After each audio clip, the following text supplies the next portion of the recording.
Taib. Bismillahirrahmanirrahim. Assalamualaikum warahmatullahi wabarakatuh. Alhamdulillahirabbil alamin wa bihi nasta'in wa la umurid dunya waddin. Wassalatu wassalamu ala asyrafil anbiya'i wal mursalin sayyidina Muhammadin wa ala alihi wa sahbihi wa man sara ala nahji ila yaumiddin. Amma ba'd. Alhamdulillah atas segala nikmat yang telah Allah karuniakan kepada kita, nikmat yang begitu banyak, nikmat yang begitu luas, nikmat yang begitu agung yang Allah Subhanahu wa taala berikan kepada kita semua. Dari nikmat Islam, nikmat sunnah, nikmat sehat, nikmat sempat, dan begitu banyak nikmat lain yang kita tidak akan mampu menghitung nikmat tersebut. Semoga Allah memberikan taufik kepada kita semua untuk mampu menjadi hamba yang bersyukur dengan mensyukuri nikmatnya di dalam hati kita dengan membenarkan nikmat tersebut dan mengakuinya, dengan mengucapkan alhamdulillah dengan lisan kita, dan dengan ketaatan dalam amal perbuatan kita. Salawat dan salam kita haturkan kepada Nabi Muhammad SAW, pembawa risalah Islam yang telah menunjukkan kepada kita jalan yang hak, jalan yang terang, jalan yang tidak ada lagi keraguan di dalam jalan tersebut. Semoga Allah Subhanahu wa taala menjadikan kita menjadi pengikutnya Rasulullah SAW yang sebenar-benarnya, dan juga mengikuti jalannya para sahabat ridwanullah alaihim ajmain. Para pemirsa yang dirahmati oleh Allah Subhanahu wa taala, insyaallah pembahasan kita masih membahas kitab Khulafaur Rasyidin. Kita masih di muqaddimah tentang sedikit tentang gambaran umum tentang sahabat ridwanullah alaihim ajmain. Maka akan kita lanjutkan muqaddimah pada pertemuan kali ini yang merupakan pertemuan ketiga dalam membahas kitab ini. Taib. Akan kita baca, bismillah. Qala musannif, fa sahabatu Rasulillah sallallahu alaihi wasallam kulluhum udul, thiqat, mu'minun, solihun. Musannif menyebutkan bahwa sahabatnya Rasulullah sallallahu alaihi wasallam itu semuanya adil, semuanya thiqat, semuanya mereka itu orang-orang yang beriman, dan semua mereka itu adalah orang-orang yang soleh. Taib. Adil yang dimaksud bahwasanya mereka itu adil, maka mereka memiliki sifat namanya adalah. Taib. Maka adalah yang dimaksud adalah bahwa mereka itu orang-orang yang berusaha menetapi takwa, dan juga kemudian orang-orang yang berusaha menetapi muru'ah. Maka itu makna adil yang dimaksud. Maka adil ini kemudian kaitannya dengan adalah, yang biasanya kemudian menjadi salah satu sebab diterimanya riwayat dari seseorang. Karena kita tahu bahwa para sahabat itu kaitannya dengan periwayatan, bahwasanya kita tahu semua sahabat itu adil ya. Dalam artian memiliki sifat adalah. Dan adalah itu sebagaimana disebutkan oleh Ibnu Hajar rahimahullah dalam Nuzhatun Nazar, sarah dari Nukhbatul Fikar, beliau mengatakan bahwa adalah itu, sifat adalah itu, sifat adil ya, menurut timbangan periwayatan hadis, itu adalah suatu kemampuan yang menjadikan seseorang itu senantiasa menetapi takwa, dan juga kemudian menetapi muru'ah ya. Maka itu adil yang dimaksud. Kemudian mereka itu orang-orang yang thiqat, yang bisa dipercaya. Mu'minun, dan mereka itu beriman. Solihun, dan mereka itu orang-orang yang saleh ya. Kemudian musannif melanjutkan, wa ahlussunnati yashukkuna fi kulli khabarin yurwa fi masawi'is sahabat. Dan ahlussunnah wal jamaah, maka mereka, yaitu ahlussunnah tersebut, meragukan semua cerita, semua kabar tentang keburukannya para sahabat. Kalau ada kabar tentang keburukannya para sahabat, maka sikap kita itu hati-hati.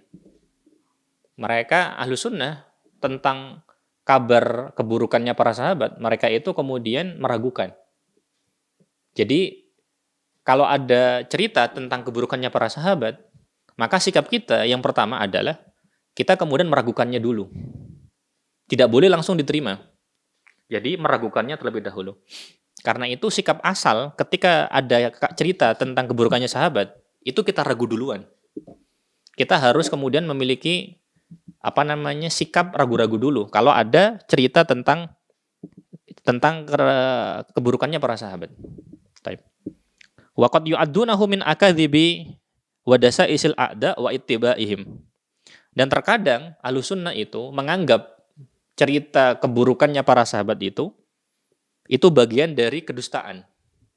Dan kemudian juga isu. Sebatas isu saja. Sebatas tuduhan saja. Tuduhan dari musuh. Taib.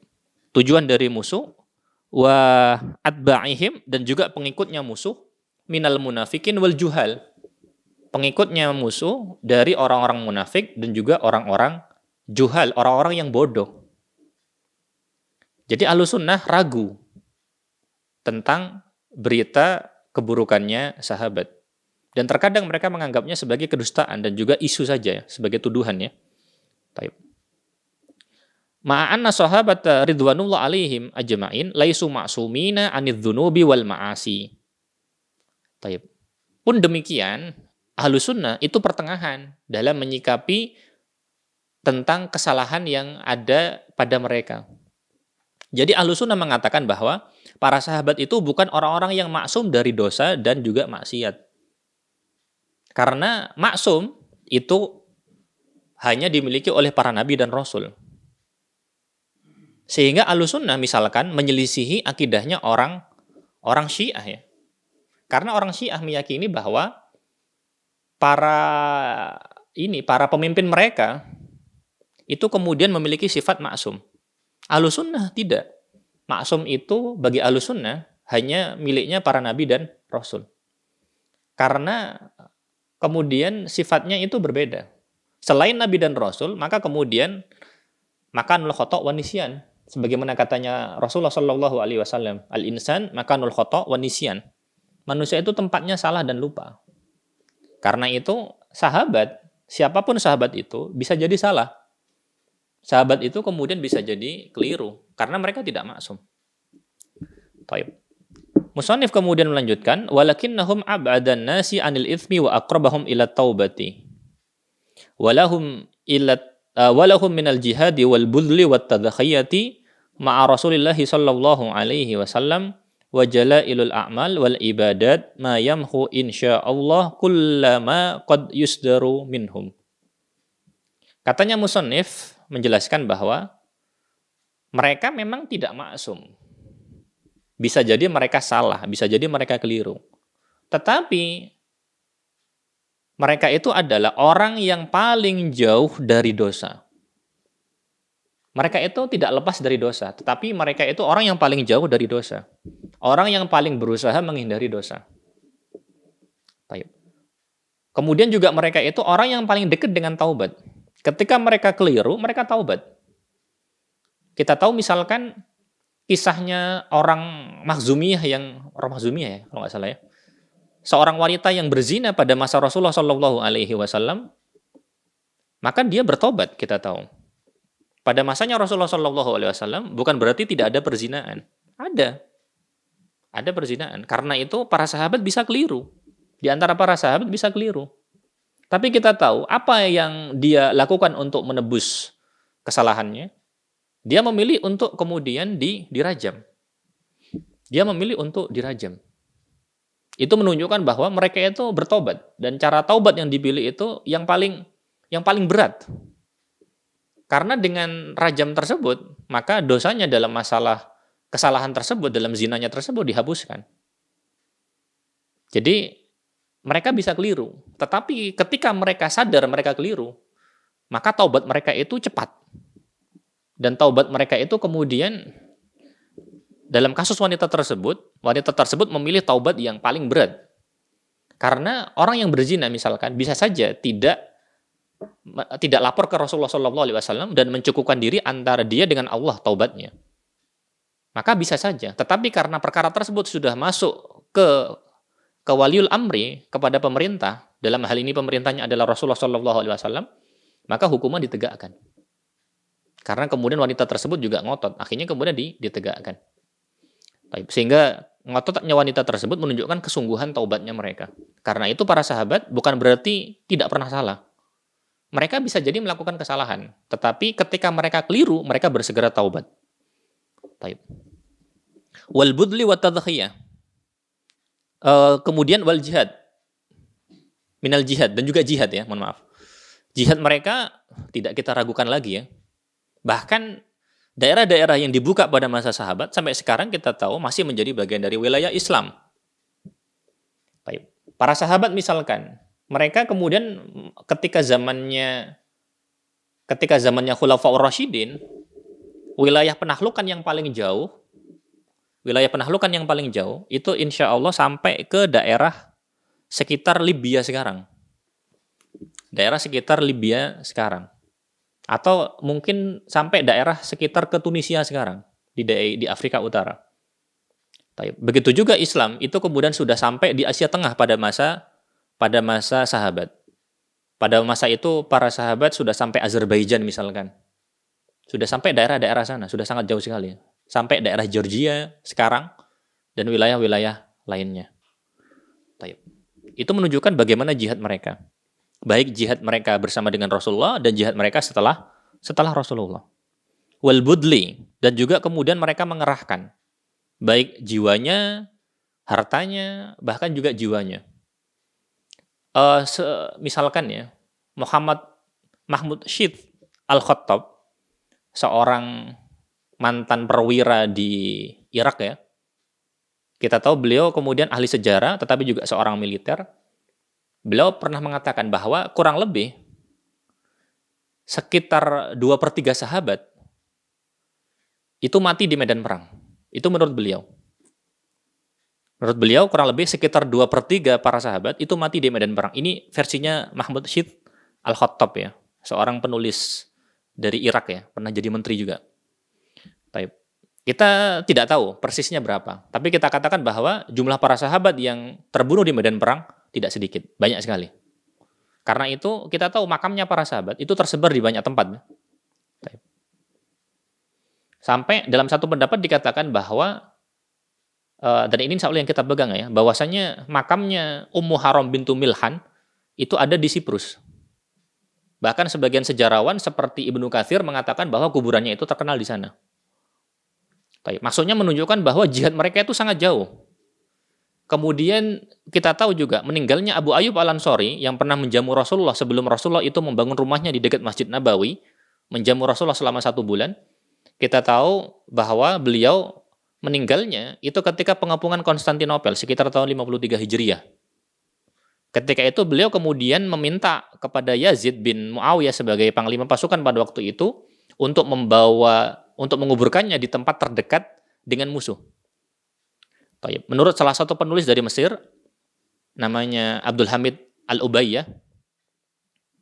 Jadi menurut Ubayyah ini bahwa makamnya Abu Ayyub Al-Ansari ini di suatu kota di Turki namanya Bursa. Sekarang namanya Bursa. Dulu lebih dikenal namanya Bursa. Bursa ini kemudian masih di Asia Kecil. Masih di daerah Asia Kecil, masuk wilayah Turki sekarang, tetapi memang belum mencapai wilayah Istanbul sekarang, belum. Tetapi masih di wilayah Asia Kecil. Karena kita tahu wilayah Istanbul itu kemudian secara region benua itu kemudian sudah masuk ke Eropa. Sedangkan Bursa itu kemudian memang sudah dekat dengan Laut Hitam insya Allah ya, yang merupakan perbatasan dengan Eropa. Kita hanya ingin menunjukkan bahwa upaya mereka dalam jihad itu luar biasa.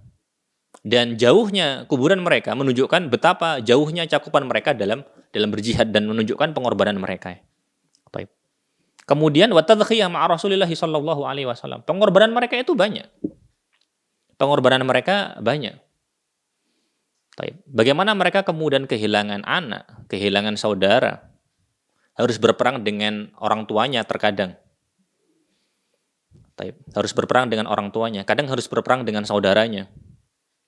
Kadang kemudian harus meninggalkan hartanya, seperti misalkan kasusnya Suhaib bin Sinan Ar-Rumi. Kalau dia bisa hijrah ke Madinah ketika dia menyerahkan hartanya kepada musuhnya.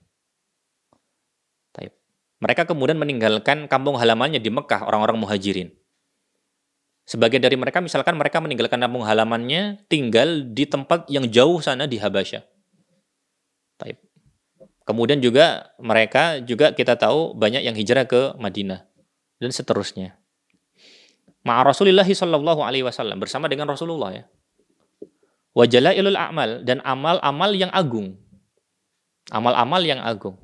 Karena amalan mereka itu luar biasa. Taib. Prestasi mereka luar biasa. Abu Bakar, prestasinya luar biasa. Bagaimana Abu Bakar kemudian menjadi khalifah. Bagaimana Abu Bakar kemudian mengumpulkan Al-Quran. Bagaimana Abu Bakar kemudian memulai jihad. Bagaimana Abu Bakar kemudian memerangi kemurtadan. Umar bin Khattab radhiyallahu anhu. Bagaimana Umar kemudian Umar itu mulham. Karena itu sebagian dari ayat yang turun itu kemudian pertanyaan dari Umar. Kemudian Umar bin Khattab radhiyallahu anhu dikenal sebagai pemimpin yang adil. Dan banyak lembaga-lembaga pemerintahan yang datang setelahnya itu mengikuti jejaknya Umar. Utsman bin Affan radhiyallahu anhu, pemimpin yang mulia, yang dianggap sebagai lemah. Padahal Utsman itu bukan lemah, tetapi Utsman itu lembut. Bedakan antara lembut dengan lemah itu beda. Kekuasaan Islam pada masa Utsman luar biasa. Kemakmuran luar biasa. Ali bin Abi Thalib radhiyallahu anhu pemimpin yang adil. Muawiyah bin Abi Sufyan radhiyallahu taala anhu kekuasaannya luas, keadilan merata. Dan seterusnya. Maka amalan mereka luar biasa. Bukan hanya yang kita tunjukkan, tetapi kemudian yang lainnya. Banyak sekali. Dan cukuplah mereka menjadi sahabat Rasulullah SAW itu suatu keutamaan dan menunjukkan amal mereka itu luar biasa. Cukuplah kemudian kita mengingat bahwa Al-Quran dan As-Sunnah itu sampai kepada kita dengan perantaraan mereka. Itu saja sudah luar biasa sekali. Belum lagi dengan yang lainnya. Nah. Kemudian wal ibadat, dan juga ibadah mereka. Ibadah mereka yang kemudian luar biasa. Sampai misalkan kita tahu bahwa para sahabat misalkan ketika baru hijrah ke Madinah misalkan, mereka itu pada sakit. Sampai Abu Bakar itu sholat duduk. Sholat itu kemudian duduk. Ketika kemudian mereka baru pindah ke Madinah, karena Madinah pada awalnya kemudian panas. Sampai kemudian mereka mengeluhkan kepada Rasulullah SAW, dan kemudian Rasulullah mendoakan Madinah agar Madinah itu kemudian menjadi sejuk. Akhirnya kita tahu Madinah sampai sekarang menjadi salah satu kota yang paling sehat di dunia. Dan kita tahu bahwa Madinah itu dikenal sejuk. Dan panasnya itu dipindahkan ke Juhfah. Dipindahkan ke tempat namanya Juhfah sana. Taib. Mayamhu insya'Allah kullama qad yusdaru minhum. Jadi amalan mereka semuanya secara keseluruhan, dari jihad, dari upaya mereka untuk hijrah misalkan, pengorbanan mereka, dan seterusnya, maka hal tersebut itu insya Allah menghapus kalau ada kekurangan mereka. Kita meyakini bahwa innal hasanat yudhibna as-sayyi'at. Katanya Rasulullah SAW bahwa kebaikan itu akan menghapuskan keburukan. Dan kebaikan mereka banyak. Keburukan mereka ada. Tetapi insya Allah kita meyakini bahwa kebaikan mereka itu jauh lebih banyak daripada keburukan yang ada. Sehingga kemudian terhapuskan insya Allah. Kemudian musannif menyebutkan wahum qad yukhti'un radhiyallahu taala anhum fil ijtihad biniyatin hasanatin limaslahatil ummati wa diniha. Para sahabat itu bisa jadi keliru. Dalam apa? Dalam ijtihad. Nah, ketika ijtihad, mereka itu kemudian punya niat yang baik untuk kemaslahatannya umat dan juga untuk kemaslahatan agama Islam. Baik. Sehingga mereka seperti itu. Karena itu ketika mereka berijtihad, kalaupun mereka keliru, insya Allah pahalanya dapat 1. Kalau mereka benar, kita tahu pahalanya dapat 2, sebagaimana sudah kita sampaikan sebelumnya. Baik. Kemudian, lakin qad yas'alu sa'ilun fayaqulu limadza idzan hadatsat bainahum radhiyallahu ta'ala anhum fitan wa khurub wa qutila thalathatun minal khulafa'ir rasyidin wa taharaba ba'dhum 'alal hukmi was sultan. Barangkali ada yang bertanya, kalau para sahabat keadaannya sebaik itu yang sudah disampaikan, pertanyaannya, kenapa di antara mereka itu terjadi beberapa fitnah dan pertempuran? Kenapa kemudian Umar terbunuh? Kenapa kemudian Utsman terbunuh? Kenapa kemudian Ali terbunuh? Kenapa kemudian terjadi perang Jamal? Kenapa kemudian terjadi perang Siffin misalkan? Sehingga kemudian dikatakan wa qutila salasatu minal khulafa'ir rasyidin. Terbunuh 3 khulafa'ur rasyidun. Siapa? Umar, Utsman, Ali. Taib. Kemudian wa taharaba ba'dhum 'alal hukmi wasultan. Kenapa mereka berperang demi mencapai kekuasaan? Kenapa mereka seperti itu? Benar atau tidak? Maka jawabannya musannif menyebutkan fanaqulu wa billahi taufiq inna qatlal khulafa'is salasa Umar wa Utsman wa Ali radhiyallahu taala anhum inna makana bi tahdid min a'da'il Islam al-haqidina alaihi alladzina mahal islamu batilahum wa kufrahum wa qad qutilu syuhada'a insyaallah. Baik. Wa qad qutilu syuhada'u insyaallah. Jadi katanya musannif bahwa terbunuhnya 3 khulafa yaitu Umar, yaitu Utsman, yaitu Ali, maka mereka terbunuh itu dengan perencanaan dari musuh-musuh Islam. Mereka terbunuh karena ada rencana dari musuh-musuh Islam. Taib. Karena itu dari Khulafaur Rasyidin yang 4 yang meninggal karena sakit itu Abu Bakar. Sedangkan Umar, Utsman dan Ali mereka itu kemudian meninggalnya karena terbunuh. Taib. Rasulullah Shallallahu Alaihi Wasallam orang paling mulia sejagat. Berapa kali Rasulullah dibunuh? Berapa kali upaya untuk pembunuhan Rasulullah? Berkali-kali. Karena itu memang jadi orang baik itu susah. Jadi orang baik itu memang susah. Tapi jadi orang jahat itu lebih susah lagi. Karena itu pilihlah jadi orang baik.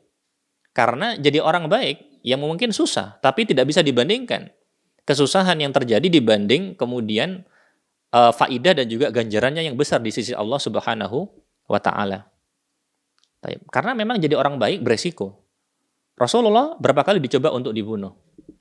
Abu Bakar kemudian meninggal karena sakit ya.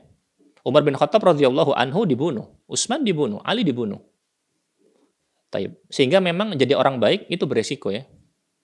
Tetapi jadi orang jahat lebih beresiko. Karena itu jadilah orang baik. Kemudian al-haqidina alaihi, di mana kemudian musuh-musuh Islam itu dengki terhadap Islam. Sehingga yang mereka lakukan itu berusaha untuk membunuh pemimpin. Berusaha untuk membunuh pemimpin. Dan hal tersebut itu terjadi dalam masa-masa yang setelahnya, banyak upaya untuk membunuh pemimpin muslim ya. Dan itu upayanya orang-orang kufar dan juga orang-orang yang mengikuti jalannya orang-orang kufar. Alladzina maha al-islamu batilahum wa kufrahum. Di mana Islam itu telah menghapuskan kebatilan mereka dan juga kekufuran mereka. Misalkan misalkan Umar bin Khattab radhiyallahu anhu dibunuh oleh Abu Lu'lu'ah al-Majusi, di mana dia orang kafir. Di mana kemudian dia dengki karena Umar itu yang kemudian menaklukkan Persia. Karena itu kedengkian dia terhadap Umar yang menjadikan dia bernafsu untuk membunuh Umar bin Khattab radhiyallahu taala anhu wa ardo. Dan Umar bersyukur bahwasanya yang membunuh dia bukan seorang muslim.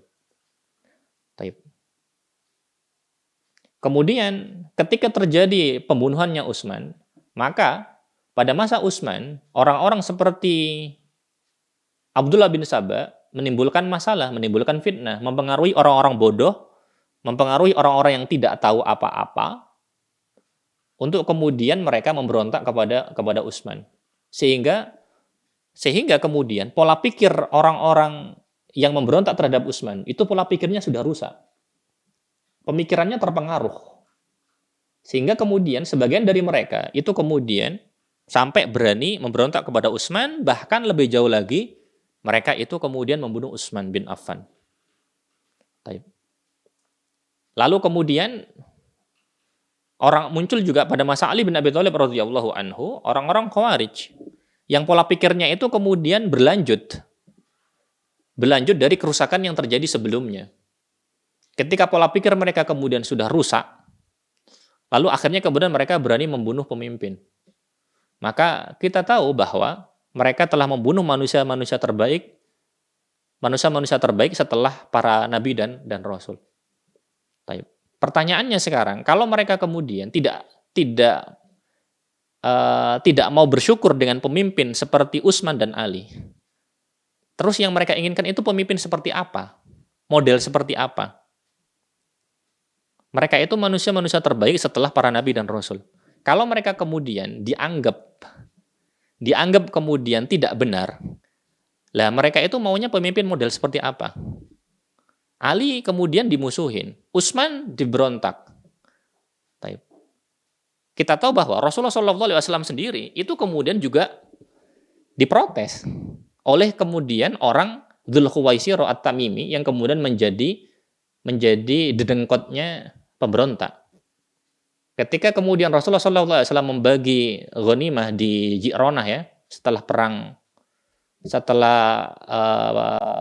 di Taif ya, setelah penaklukan Taif dan Hunain, maka Dzul Khuwaisir mengatakan kepada Rasulullah, "Ya Rasulullah, i'dil."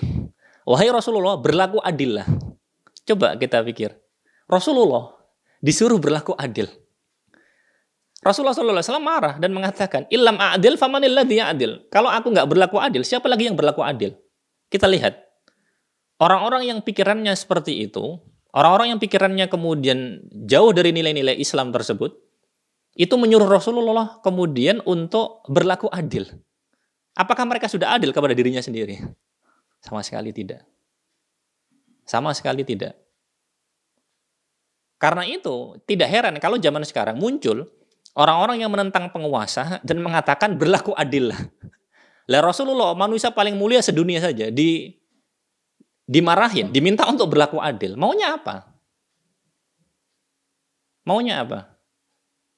Karena itu mereka bukan orang-orang yang paham dengan Islam. Mereka justru kemudian malah merusak Islam, merusak dunia, merusak hamba-hamba Allah Subhanahu wa taala. Karena mungkin mereka kemudian menganggap hal itu kebaikan. Tapi sungguh apa yang mereka lakukan justru merusak lebih banyak daripada kebaikan yang mereka lakukan. Karena itu cara-cara seperti itu cara-cara yang tidak benar. Karena itu cara-cara seperti itu cara-cara yang tidak benar. Karena itu cara-cara seperti ini cara-cara yang mengerikan. Cara-cara yang jauh dari nilai-nilai Islam.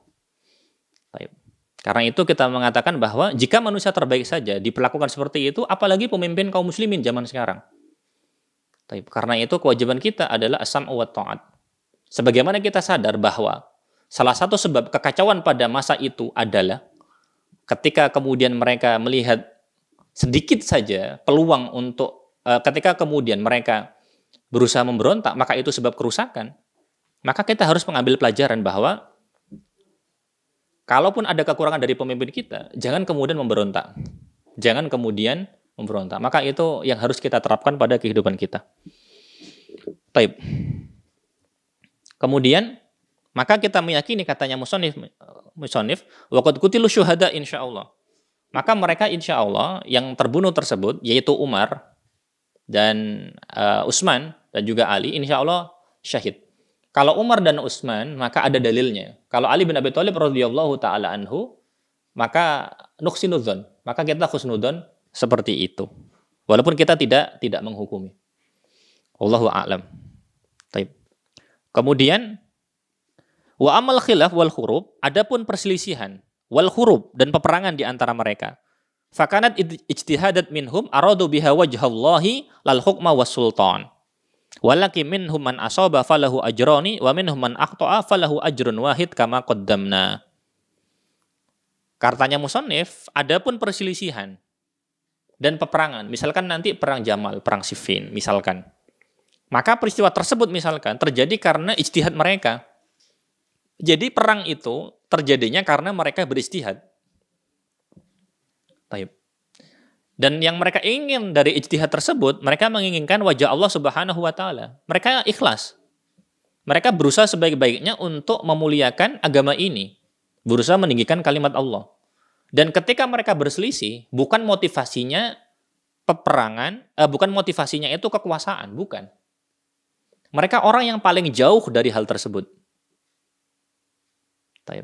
Sehingga jangan sampai kemudian di dalam hati kita ada kedengkian terhadap mereka. Dan kita memohon kepada Allah, sebagaimana dikatakan dalam firman-Nya, Wala taj'al fi qulubina ghilla, dan janganlah engkau jadikan pada hati kami ghillan, kedengkian terhadap orang-orang yang mukmin. Dan kita tahu bahwa para sahabat adalah pendahulu orang-orang mukmin karena mereka adalah muridnya Rasulullah Shallallahu Alaihi Wasallam. Sehingga mereka motivasinya berperang, motivasinya ketika mereka harus berselisih itu murni karena ijtihad mereka, bukan karena kekuasaan. Nanti akan dirinci di pembahasan di tempatnya insya Allah. Walakin minhum man asaba falahu ajrani. Ketika mereka beristihad, ada yang benar. Ada yang ijtihadnya itu benar. Ketika ijtihadnya benar, maka dapat 2 pahala. Ketika kemudian ijtihadnya keliru, maka kemudian dapat 1 pahala. Dan mereka orang yang paling layak untuk beristihad. Karena itu kita katakan, kalau mereka, para sahabat, bukan orang yang layak untuk beristihad, lalu siapa orang yang layak untuk beristihad? Maka kurang lebih seperti itu. Dan insya Allah nanti, wasayati insya Allah, tafsilu hadil ijtihadat wal ahdath fi makaniha minal kitab. Nanti akan dirinci tentang ijtihad tersebut. Hatta yudhirul haqqu wa yattadiha fadlu sahabatil kiram. Sehingga nanti semakin jelas keutamaannya para sahabat.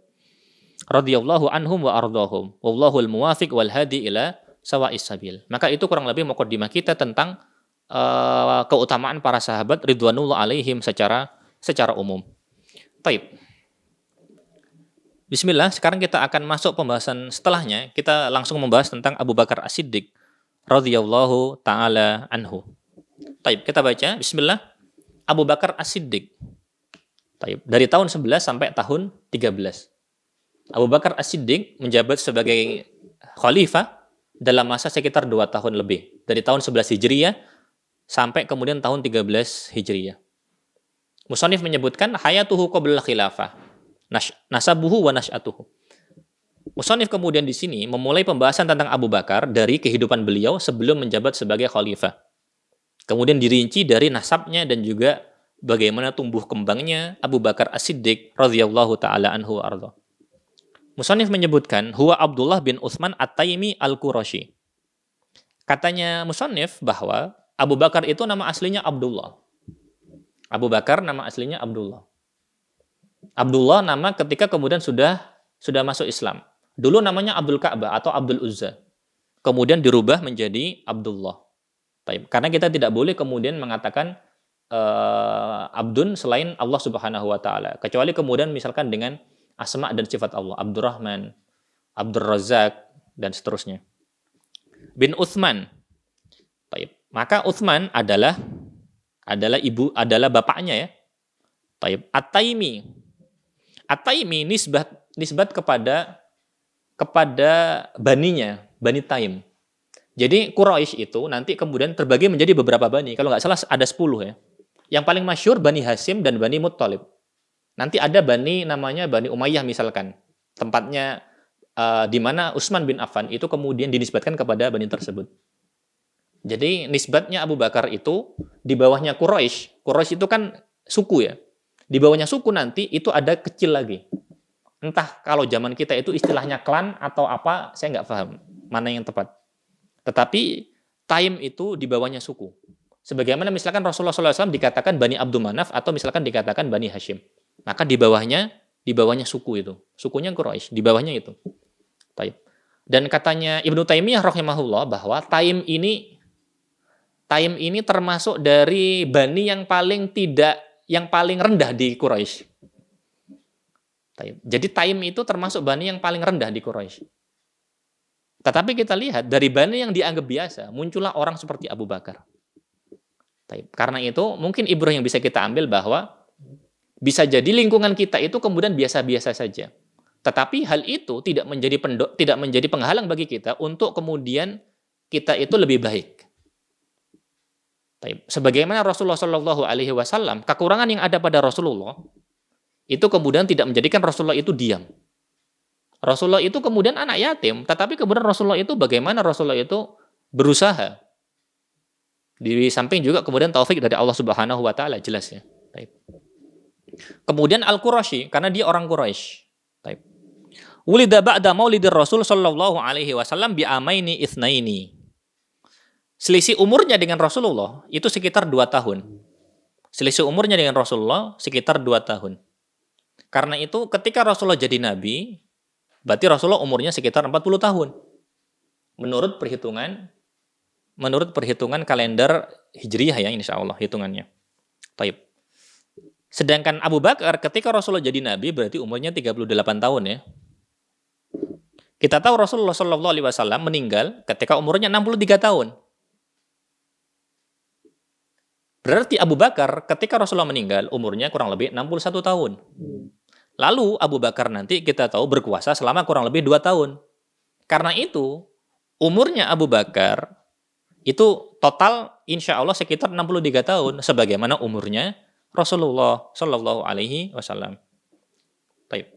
Kemudian wakana yusamma fil jahiliyah Abdul Ka'bah atau Abdul Uzza. Pada masa jahiliyah Abu Bakar ini namanya itu Abdul Ka'bah atau Abdul Uzza, dan ini nama kesyirikan. Karena kita tahu orang Arab pada masa itu menyembah Ka'bah atau menyembah patung mereka namanya Uzza. Ada Uzza, ada Manat, ada Hubal dan lain sebagainya. Maka nama-nama ini nama-nama kufur. Tidak boleh lagi dipakai dalam Islam. Tsumma asbaha fil Islam yusamma Abdullah. Maka ketika masuk Islam kemudian dirubah menjadi Abdullah bin Utsman. Maka ayahnya namanya Utsman. Ayahnya Abu Bakar namanya Utsman. Wa Utsman huwa waliduhul ma'rufu bi Abi Kuhafah. Nah, Utsman ini nama ayahnya, tetapi nama ayahnya ini lebih terkenal dengan nama kunyahnya yaitu Abu Kuhafah.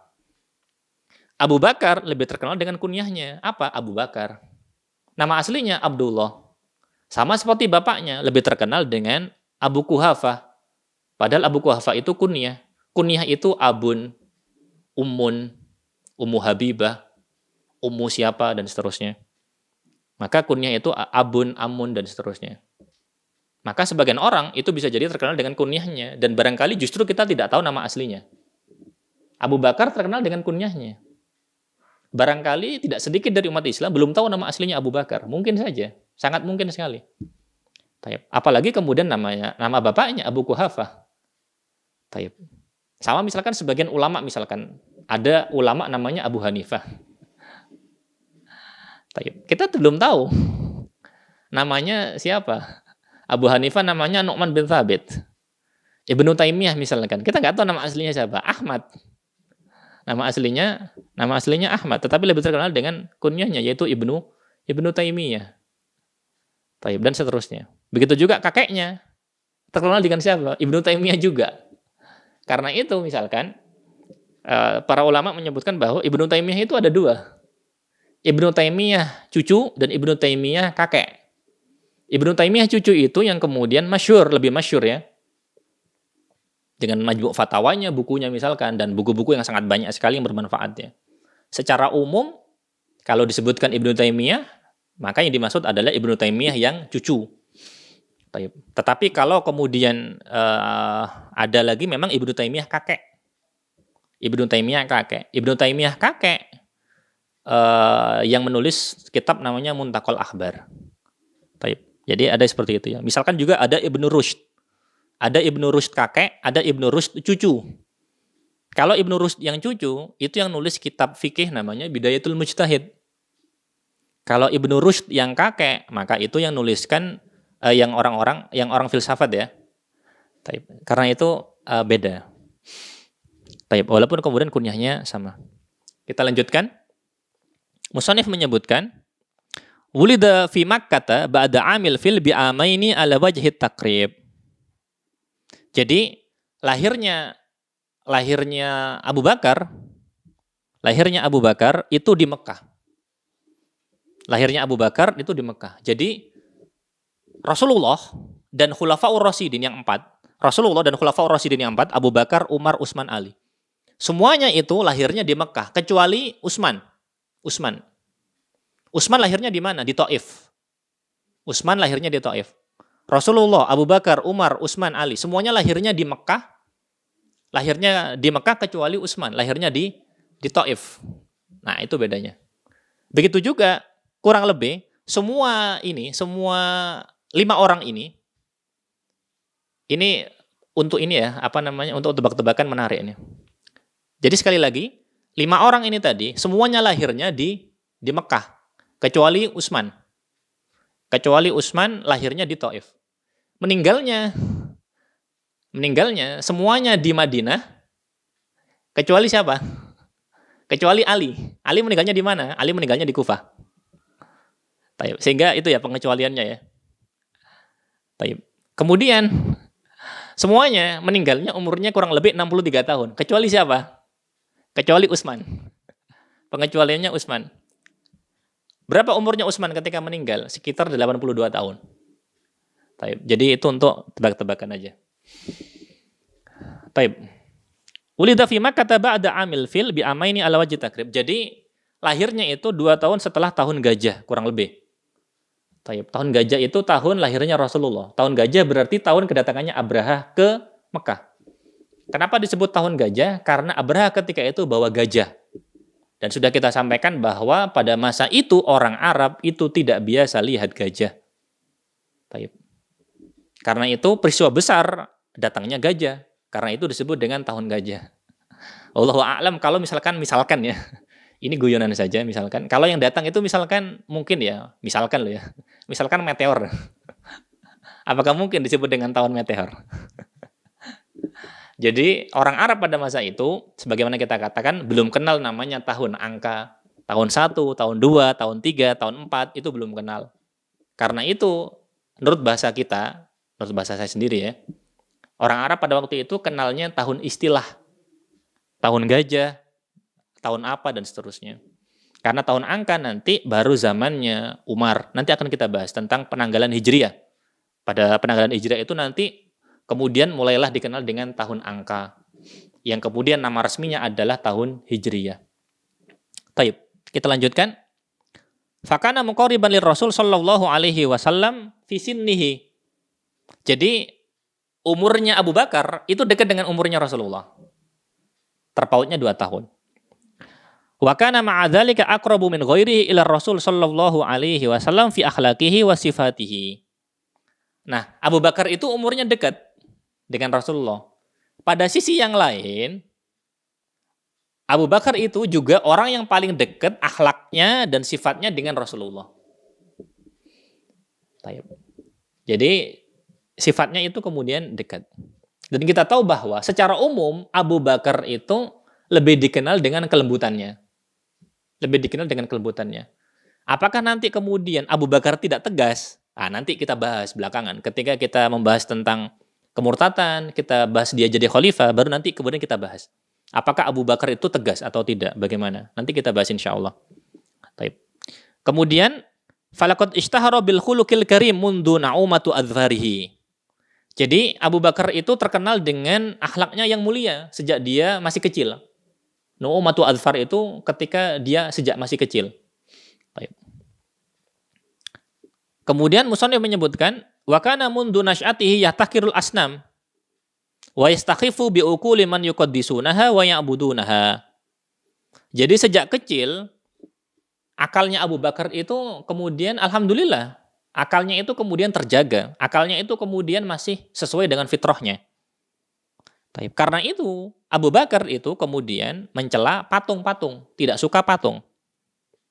Dan kemudian menganggap kemudian orang-orang yang menyucikan patung, orang-orang yang menyembah patung itu kemudian meremehkan akal mereka. Jadi bagi Abu Bakar, orang yang menyembah patung itu berarti ada yang salah dengan pola pikir mereka. Itu menurut Abu Bakar. Sehingga ini berarti Abu Bakar itu akalnya secara fitrah itu terjaga. Fitrah akalnya itu terjaga. Karena Abu Bakar kemudian tidak suka dengan penyembahan terhadap patung. Wa ya'budunaha, dan juga kemudian menyembahnya. Kama annahu lam yashrab khamran qat. Sebagaimana kemudian Abu Bakar itu tidak dikenal sama sekali meminum khamr. Sehingga akalnya Abu Bakar itu terjaga ya. Fitrahnya itu kemudian terjaga. Abu Bakar kemudian waqad su'ila lima kana yatajannabuha fil jahiliyah faqala kuntu asunu ardi wa akhfadu muru'ati. Taib. Abu Bakar pernah ditanya, kenapa Abu Bakar itu menghindari khamr pada masa jahiliyah? Taib. Maka Abu Bakar menjawab, aku menjauhi khamr pada masa jahiliyah karena untuk menjaga kehormatanku dan menjaga muruahku. Karena bagi Abu Bakar, menurut akalnya dia, bahwa orang yang minum khamr itu kemudian akalnya bermasalah. Pola pikirnya tidak benar. Jadi fitrah akalnya itu terjaga ya. Taib. Kemudian musannif menyebutkan, fa inna man syaribal khamra kana mudayyi'an fi aqlihi wa muru'atihi. Katanya Abu Bakar, orang yang meminum khamr itu telah merusak akalnya dan telah merusak muru'ahnya, kehormatannya. Taib. Kenapa? Karena kita tahu bahwa summiyal khamru bil khamri li'anal khamra khamarul aqla. Disebut khamr karena khamr itu menutup. Secara bahasa khamr itu maknanya menutup. Jadi penamaan khamr secara bahasa disebut khamr karena menutup. Apa yang ditutup? Akalnya. Bagi Abu Bakar demikian. Bahwasanya khamr itu menutup akal. Orang ketika minum khamr, kemudian terpengaruh dengan khamr, maka dia akan mabuk. Dia kehilangan kesadaran. Orang ketika nyetir misalkan dalam kondisi mabuk, nabrak. Taib. Kemudian wa muru'ati dan juga kehormatannya. Orang yang minum khamr kemudian kehormatannya hilang. Taib. Karena kemudian seakan-akan dia tidak punya kehormatan lagi. Karena kemudian dia telah melakukan kesia-siaan. Tidak menjaga dirinya, tidak menjaga akalnya, tidak menjaga perilakunya. Taib. Karena kemudian ketika dia minum khamr tersebut, maka perilakunya kemudian rusak. Perilakunya kemudian rusak. Karena kemudian akalnya tidak mampu menjaga, tidak mampu mengontrol dirinya.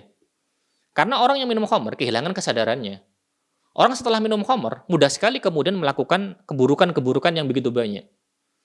Kita sama-sama tahu, sebagian orang kemudian setelah minum khamr akhirnya kemudian ngerampok, bunuh orang, dan perbuatan-perbuatan buruk yang lain. Sehingga orang yang minum khamr tidak menjaga dirinya. Karena maknanya juga merusak dirinya dari banyak sisi. Baik. Wa kana radhiyallahu anhu alifan wadudan husnal muasyarah. Jadi salah satu sifat yang menonjol pada Abu Bakar radhiyallahu taala anhu adalah alifan wadudan. Jadi alif lembut, wadud dan penyayang. Baik. Husnal muasyarah. Jadi bahasa kita Abu Bakar itu supel. Supel itu cara bergaulnya baik. Baik, supel. Bahasa kita supel ya. Wa kana matbu'an 'ala tawadhu walinul janib. Tabiatnya Abu Bakar radhiyallahu taala anhu bahwa beliau itu tawadhu ya. Beliau itu tawadhu. Orang yang tawadhu itu berarti merendahkan dirinya. Orang yang merendahkan dirinya berarti menjadikan dia tinggi. Orang yang takabur maka dia membesarkan dirinya padahal hakikatnya dia itu kecil. Sehingga kemudian orang yang takabur pada hakikatnya justru malah merendahkan dirinya, menghinakan dirinya. Sekali lagi, orang yang tawadhu itu aslinya besar. Dengan apa? Dengan akhlaknya. Nah, tetapi dia merendahkan dirinya, seakan-akan dia kemudian bukan siapa-siapa, bukan apa-apa. Tetapi ketika dia merendahkan, justru Allah Subhanahu wa taala mengangkat derajatnya. Sedangkan orang yang takabur aslinya kecil, tetapi kemudian dia sok-sokan, mohon maaf ya kalau bahasa seperti itu, dia sok-sokan kemudian menjadikan dirinya seakan-akan besar. Padahal dia sebenarnya kecil hakikat aslinya. Sehingga ketika kemudian dia tidak menjaga dirinya dan malah sombong-sombongan, maka kemudian Allah Subhanahu wa taala merendahkan dirinya. Baik. Kemudian walinul janib. Jadi Abu Bakar itu lembut, akhlaknya itu lembut. Falam yata'al ala ahadin, dan Rasulullah dan Abu Bakar itu tidak tinggi hati, tidak sombong, tidak merasa lebih. Tidak merasa lebih kepada yang lain. La fi jahiliyati wa la fi islami. Baik pada masa jahiliyah, begitu juga pada masa Islam. Jadi Abu Bakar itu kalau bahasanya dalil bahwa Abu Bakar itu memiliki ma'din. Maksudnya Abu Bakar itu tabiat asalnya itu sudah baik. Nah, ketika Abu Bakar itu kemudian masuk Islam, tabiat dasarnya yang sudah baik itu semakin terpupuk dengan Islam. Kenapa? Karena kemudian ilmu yang ada dalam Islam diserap, lalu diterapkan, sehingga kemudian yang baik semakin baik. Taib. Karena itu kita tahu bahwa sebagian orang yang masih terjaga fitrahnya, ketika kemudian misalkan asalnya kafir, kemudian masuk Islam, maka kemudian tabiatnya akan semakin terjaga, semakin terasah. Kenapa? Karena fitrahnya itu kemudian semakin terjaga. Karena kita tahu bahwa Islam itu kemudian sesuai dengan fitrah. Ketika fitrahnya manusia, walaupun awalnya misalkan dia kafir, maka kemudian fitrahnya relatif cukup baik. Ketika kemudian berada dalam Islam, maka kemudian semakin terjaga, semakin diarahkan, semakin terasah. Baik. Selanjutnya, musannif menyebutkan, fa'idha madahahu madih, zadahu dzalika tawadhu'an. Kalau ada orang yang memuji dia, justru hal itu menjadikan dia lebih tawadhu. Baik. Karena itu termasuk dari doa yang barangkali masyhur dari Abu Bakar. Abu Bakar pernah mengatakan, la tu'akhidni bima yaqulun wa ja'alni khairam mimma yadhunnun. Abu Bakar kemudian masyhur dari Abu Bakar dikatakan bahwa Abu Bakar itu kemudian dalam doanya mengatakan, ya Allah, jangan ambil aku dengan apa yang mereka katakan gitu. Dan jadikan aku lebih baik daripada apa yang mereka sangka. Jadi misalkan orang nuduh kita macam-macam. Maka Abu Bakar kemudian berdoa kepada Allah agar kemudian hal itu, agar Allah Subhanahu wa taala tidak misalkan menghukum kita dengan apa yang mereka katakan. Dan justru kemudian Allah Subhanahu wa taala menjadikan kita lebih baik daripada apa yang mereka sangka. Sehingga Abu Bakar kemudian tidak mementingkan perkataannya orang. Tetapi bagaimana kemudian dia mengharapkan ridha Allah Subhanahu wa taala dan berupaya untuk memperbaiki dirinya sendiri. Karena itu barangkali yang bisa kita ambil faidahnya bahwa kita kemudian jangan terlalu peduli dengan orang. Maksudnya jangan terlalu peduli dengan omongannya orang. Karena omongannya orang itu kalamun nas la yantahi. Omongannya orang itu nggak ada habisnya. Maka jangan menyibukkan diri dengan katanya orang. Maka kita akan capek sendiri dengan hal tersebut. Kemudian waqala Abu Bakar ketika dipuji, Abu Bakar mengatakan, Allahumma innaka a'lamu minni binafsi. Ya Allah, engkau lebih tahu tentangku daripada diriku sendiri. Sehingga hal ini menunjukkan bahwa Abu Bakar radhiyallahu taala anhu memang kemudian masyhur dengan sifat-sifat yang mulia. Wallahu taala a'lam bishawab. Kita akhiri. Semoga Allah Subhanahu wa taala memberikan taufik kepada kita untuk bisa meneladani dan mengambil pelajaran dari kisahnya para sahabat ridwanullah alaihim ajma'in, dan semoga kita diberikan kemampuan oleh Allah untuk mengikuti jalan mereka. Kurang lebihnya mohon maaf. Subhanaka Allahumma wa bihamdika asyhadu an la ilaha illa anta astaghfiruka wa atubu ilaik. Wassalamualaikum warahmatullahi wabarakatuh.